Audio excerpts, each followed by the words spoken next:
Good morning, this is Pastor Lyn with Goodland United Methodist Church. You're only one day away from a new year. Are you ready for 2016 to be here? God's will can be messy. Paul once said in the book of Acts, "Why all the weeping? You are breaking my heart.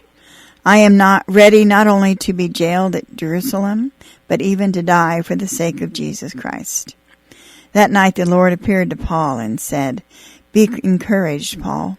Just as you have been a witness to me in Jerusalem, you must also preach the good news in Rome as well." If you take a look at Paul's journey from the mission field to Jerusalem, where he was imprisoned, and even eventually to Rome, it's quite an adventure. We are captured by two prophecies in Acts 21, where Paul was told not to go to Jerusalem because it would be his demise.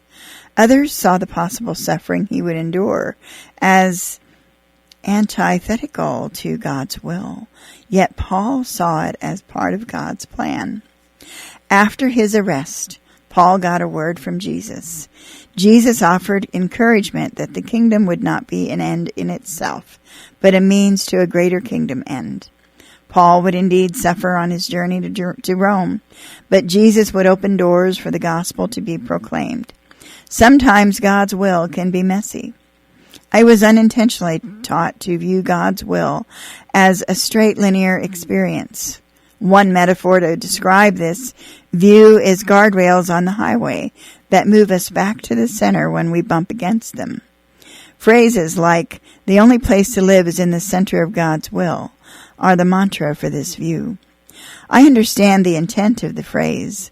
Living squarely in God's will preaches well, and frankly, it preaches pretty easy. Our job is simply to discern God's will and stay in it. That sounds good, but Paul's understanding of God's will is different.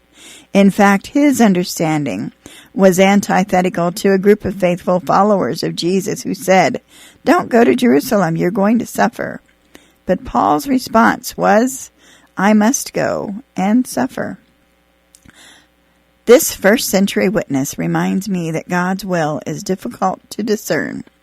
The other faithful followers of Jesus saw suffering as something to avoid, but Paul saw suffering as something to embrace.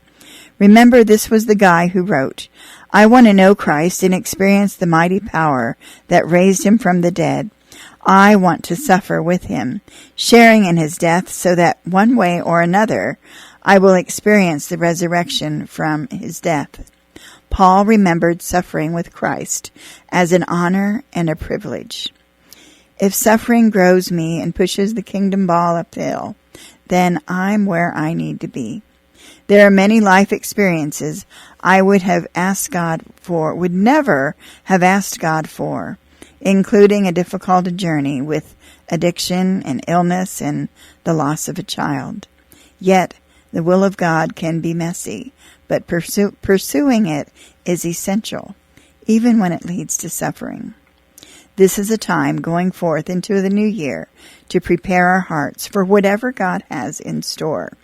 Jesus came to earth and was willing to suffer for our sake and fulfill God's plan. May we follow his example. This is Pastor Lyn. Have a good and godly week.